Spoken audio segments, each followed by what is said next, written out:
I was on the train and there were these two girls in front of me who were wearing kimonos. So they're all dolled up, really pretty clothing. They kept taking selfies and I kept trying to hide because every single one of them, you could see the top of my gray head in them. I was trying to hide and they just kept on taking more and more pictures, and then they'd turn and they would get me more. And then there was a guy with them who was taking pictures because that's what they do. Like they bring along their photographer. The guy noticed me laughing and kind of looking at their phone and he started going like, look, that guy over there, he's watching your phone. And so he felt that that was a really big deal. And I was like, just get me out of your photos, people. But I showed up at Tokyo Station for the last 2 legs of my trip through Japan. I was here on my way to Kyoto at the beginning of my trip and I was terrified. But this time I could appreciate the beauty of the entryway. It is exactly what you see on anime. Also, I walked a country mile to get the station stamp in my Eki stamp book. But hey, I was by myself and I could do whatever I wanted. Next, I followed Google Maps to get to my hotel in Asakasa. I knew nothing about this area except that it's where they had a cheap hotel. It was a bit away from the center of the city, but it was safe. You need to put your room key in a slot next to the door to turn on the electricity in the room. Any card will work, so I left my library card in the slot while I was out exploring so I could continue to charge my batteries, but I made sure to turn off everything else. The hotel receptionist had fabulous English, so I asked her if there was a yakiniku restaurant somewhere in the area. She said she thought there was one around the block. If you don't know about yakiniku, it's a restaurant where they give you raw meat and raw vegetables and a little grill, and you grill them on the table in front of you. Yaku means to grill or to cook, and niku means meat, so yakiniku means grilled meat. Japanese can be very literal sometimes. So here's another Japanese term you'll need, gaijin. This means a person from outside, or an outsider, or a foreigner, and it's kind of a derogatory term. The politically correct form is gaikokujin, or someone from a foreign country. And I tell you this because foreigners often experience the gaijin seat, which means that on a bus or the subway, you'll often have an empty seat next to you because nobody wants to sit next to the foreigner, or the gaijin. I hadn't noticed the gaijin seat effect so far until I went to this yakiniku restaurant. I don't think they get a lot of tourists. They didn't seem to know what to do with me. Everyone in the restaurant was Japanese. The waitress and the cook seemed to argue for a second, and then they made me wait up front for 5 or 10 minutes. Finally, the waitress led me upstairs, and the upstairs was completely empty. I was the only person there. It was the ultimate gaijin seat. Just me and a bored waitress playing on her phone so I didn't burn myself. I'm sure that that poor waitress downstairs had a much busier night because I took away one of the waitresses just for little old me upstairs. But I did splurge for this one. It was delicious. I ordered seconds on the meat and the vegetables. The meat was delicious if I didn't leave it on the grill for too long. I did a poor job on the vegetables, but some I knew and some I'd never seen before.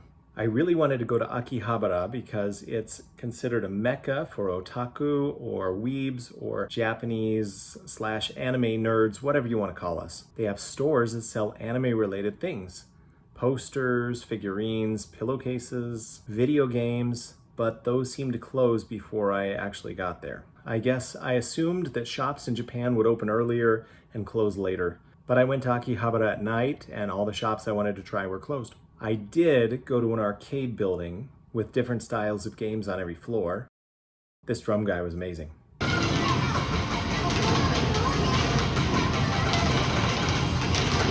I was no good at any of these. There were tons and tons of grab the prize games, and I'm usually really good at those. Not these. These did not pay out. I tried a few, I successfully lifted items up, and where they should have just been carried to the end, they let go. I watched another tourist who scored a huge prize on a different machine, and the machine simply unhooked from the prize. It was set up so it would require about 20 wins in a row to get the prize. When I realized the diabolical design, I commiserated with him by shouting, "No fair, you were robbed!" Another tourist looked me in the eye and revealed the truth none of us wanted to admit. We're all getting robbed. I nodded in understanding and turned and left. But I did win this little Pochta plushie from a machine on the way out, so that was cool. There is a Harry Potter street in Asakasa in Tokyo, and there's been a lot of talk on Instagram and TikTok about this. I thought I needed to see this for myself.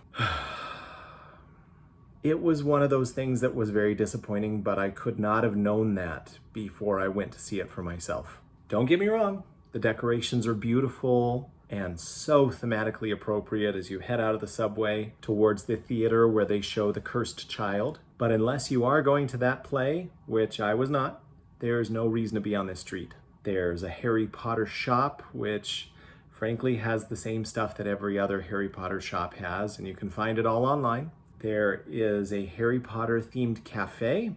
It did not have good reviews, but that's it. There's really nothing interesting to do, and not enough that's interesting to look at to make it worth a visit. In the center of Tokyo, there's a nature preserve surrounding the Meiji Jingu shrine. I loved this place. If I lived in Tokyo, which is honestly just too much city for me, I would have to seek out nature regularly. This was enough, and it would have gotten me my fix. There are trees and flat walking paths. If you go into the inner garden, which is a little extra charge, there is a beautiful pond and a little stream and gorgeous flowers and benches to sit on to view it all. And then there's this little stream that comes from this beautiful little clear spring that was famous as a source of pure water for making the best sake around. That was before water purification became mainstream. Pun intended, I'm no coward. Before it became current, that's more of a stretch. I loved this area so much that I was sad when I got to the end of the path and exited to the rest of the city. I turned right around and walked through again. The main park has torii gates and these sake barrels, which were dedicated to the gods throughout the years. Now they're just used as a really cool decoration, although they could still be getting donations every year. And this sign made me giggle when Google Translate fed it back to me. When you see the balls in their hearts, one punch.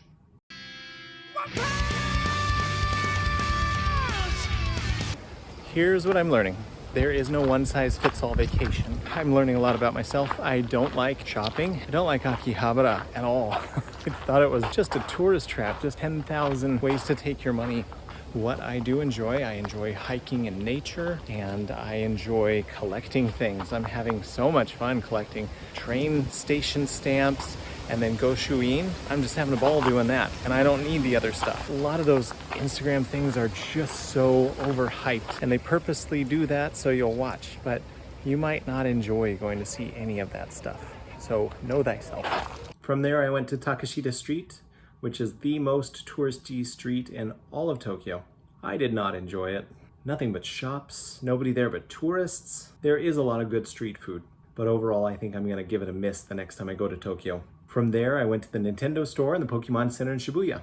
These are a bit hard to find as they're 5 or 6 stories up in a building just filled with shopping. When I got out, I even had an American guy stop me on the street. He saw my big bag of Nintendo stuff and he asked me where I'd found the store. I was happy to help, but I had a moment of, how do I get out of my bowing and sumimasen mode? The service at both these places are top-notch.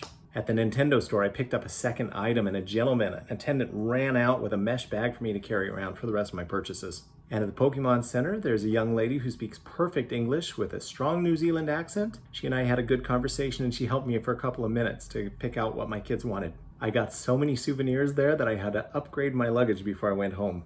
That night I ate at KumaChan Onsen, which means teddy bear hot spring, like the public baths that are hot springs that are famous all over Japan. It was easily the most memorable meal I ate in Japan.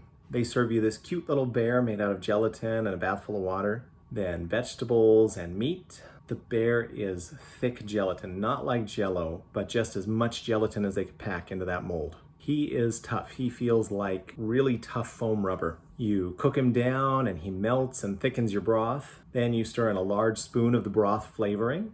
It's almost a little sad. Almost. This dish is called shabu shabu, which is the onomatopoeia for the swishing sound as you stir things through liquid. So you cook your ingredients in the boiling broth. The root vegetables will stay in for a long time, but the meat and softer vegetables, you just swish them around until they're your desired doneness.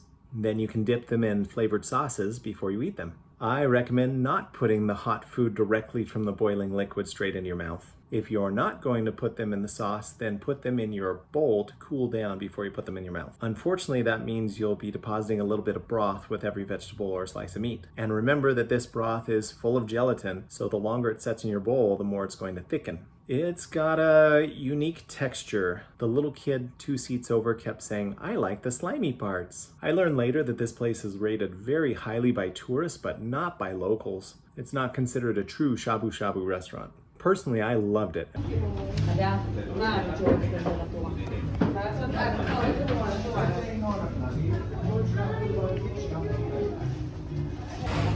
The next day I went to the Sensoji Temple in Asakasa. This was a cool experience. It combines two of my favorite things to do in Japan, visiting a shrine or temple and eating street food. Before you get to the temple proper, there's a long street of booths that are permanent, but I get the feeling that they change every once in a while. About half of them have street food and the other half have touristy things like t-shirts and whatnot. Then you make it to the temple and everything about it is impressive. This big lantern says Thunder Gate, as it is the home of the gods for thunder and wind. I got my shrine stamp, the Goshuin. I pulled my fortune, the Omikuji. I mean, you have to when you go to a temple or shrine, you know? This was a cool enough way to spend time that I was over an hour late for my next activity, one of the only 3 scheduled activities I had throughout the entire trip.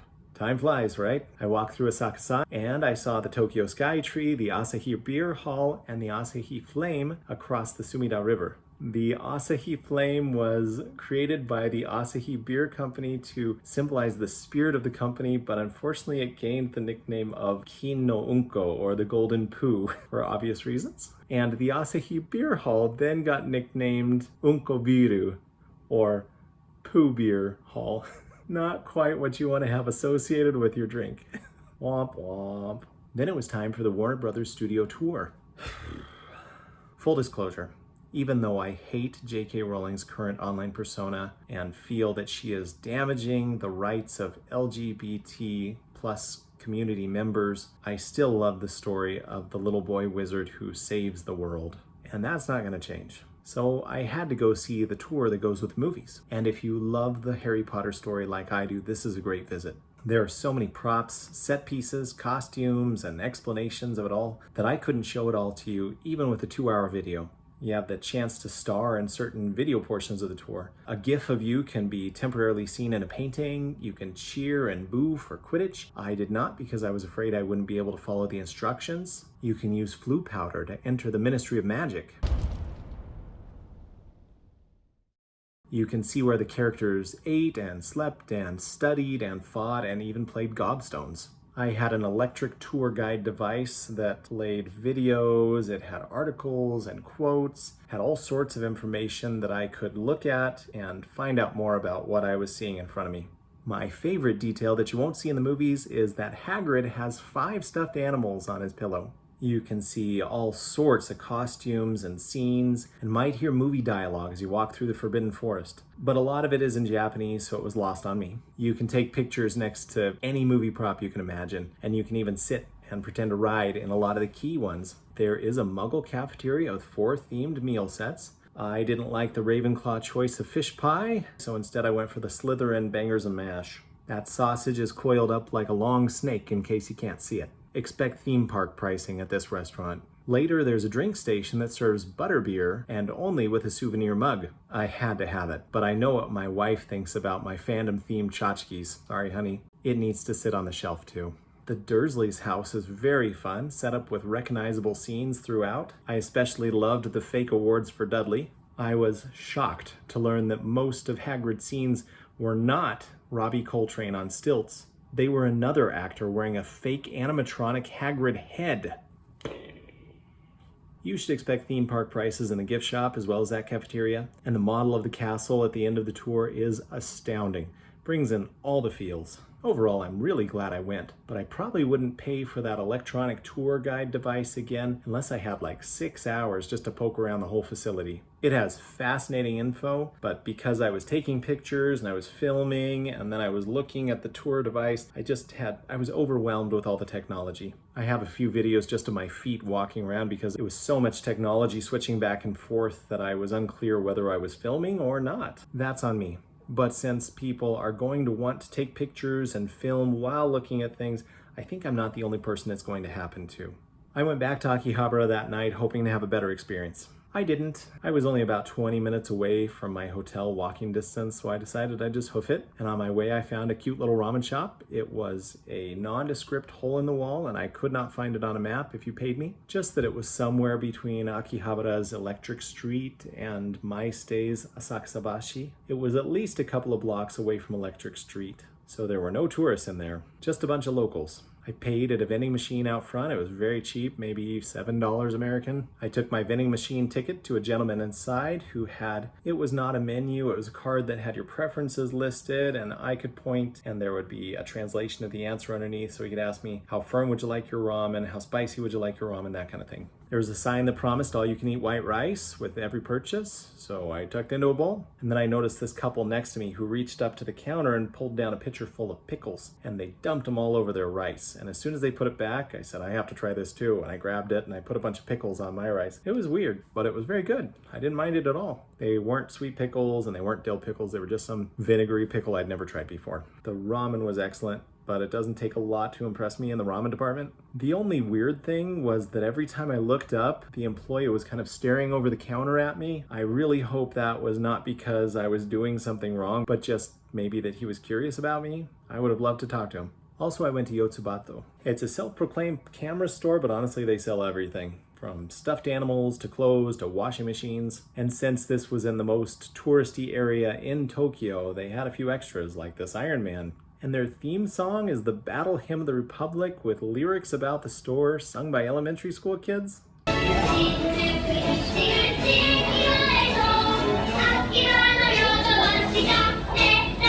Epic. I did buy a couple of video games here. Pro tip, Doki Doki Literature Club is not only available in Japan. This traumatic little game is available for free on Steam, so go download Steam, download Doki Doki Literature Club, and prepare to be traumatized. One last thing before I leave Tokyo behind. They have weird vending machines. You can get all sorts of little figurines, probably thousands of figurines if you wanted to. But the weirdest one by far was this one that only dealt in bottles of sriracha. Then it was on to Fujikawaguchiko. No exaggeration, this is one of the most beautiful places I've ever seen in my entire life. This was an hour-and-a-half bus ride from Tokyo, but it was well worth it. I dragged my ever-multiplying luggage about a mile from the station to the most expensive hotel on my trip, Kasuitei Ooya. But dare I say it was worth it?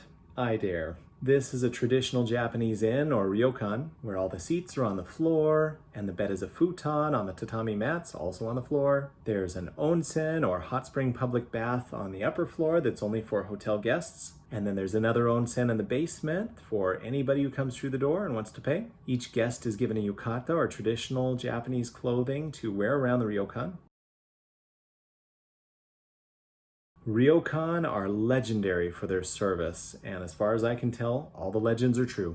The staff are ridiculously helpful and pride themselves on making every part of your stay perfect. And the entire town is beautiful. I had missed the height of the sakura blossoms during my trip through Kyoto and Hamamatsu and Tokyo, but here they were still in full bloom. Cherry blossoms everywhere in pink and white. I felt so lucky to see this. Unfortunately, I was not so lucky with the weather surrounding Mount Fuji. The first thing I did was hop on a sightseeing tour across the lake in a little boat. Once out on the lake, I spun around in a circle and had to use Google Maps to see which way Mount Fuji was. There was just a wall of clouds where it should have been. I thought really hard and put together a simple question and asked the person next to me, "Fuji-san desu ka? Is that Mount Fuji?" He replied in American English, "We think so." I would have loved to try to stumble through a conversation. I guess that's on me for not realizing everybody around me is also a tourist. I rode a cable car to the top of a nearby hill where there's a small shop with various tourist trap things. I ate some more dango, but I'm sure it has a different name because it's larger and it's been flattened out. It's served with some sort of syrup and then soy flour. There was a miniature shrine up there and the worst goshuin I received in all of Japan. I'm sure it was pre-printed on an inkjet printer, and the clerk at the retail shop just took a stamp and went ka-chunk and put the date on it. Very sad. When I left for Japan, my wife told me I was not allowed to get a Japanese girlfriend while I was here, but I couldn't resist teasing her every time I saw one of these anime girl cutouts. Sorry, honey, I have another Japanese girlfriend. She loves me. After I had my fill of taking pictures of a cloudy Mount Fuji, I walked down the hill. It was not a flat hike. Ooh, it's steep. If you have bad knees or a bad back, you need to take the cable car back down the mountain. But it was a beautiful hike, and I am glad that I got to do it. I went to Sushiro, which I think is kind of the Denny's of sushi in Japan. I was looking for a rotating conveyor belt sushi before I left Japan, but this was okay too. At the singles bar, you order on each screen above each seat, and the conveyor belt delivers it right to you. I think I out-ate every other guest in the restaurant and committed definitely more than a few social mistakes, but I will definitely be going back to Sushi Row when I return to Japan. Later that night, I took a bath in the onsen back in my ryokan. No pictures, obviously. You're welcome. The next day, I had the breakfast set, at which I knelt before a low private table in the banquet hall. I had no idea what most of it was, and I know some of it was not to my liking, but there was definitely enough that I enjoyed that I got full quickly. I especially liked the salmon and the egg and bacon and rice, and some of the little things that I didn't recognize. I tried everything. I never want to see another umeboshi or pickled plum again, as long as I live. I changed back into my American clothes and went to the top floor to say goodbye one last time to Mount Fuji. It was a much clearer day and Fuji-san was amazing. On to the bus and to the airport. Goodbye, Mount Fuji. Goodbye, Japan. I will truly miss you, and I can't wait to see you again. Thank you so much for watching. I have a couple more domestic trips, and then I will start the European vacation of my dreams. Be sure to subscribe to get all my content across Europe. This is the view from my window, from my private balcony. Every time I see this view, I think I gotta bring my wife here. It's so pretty.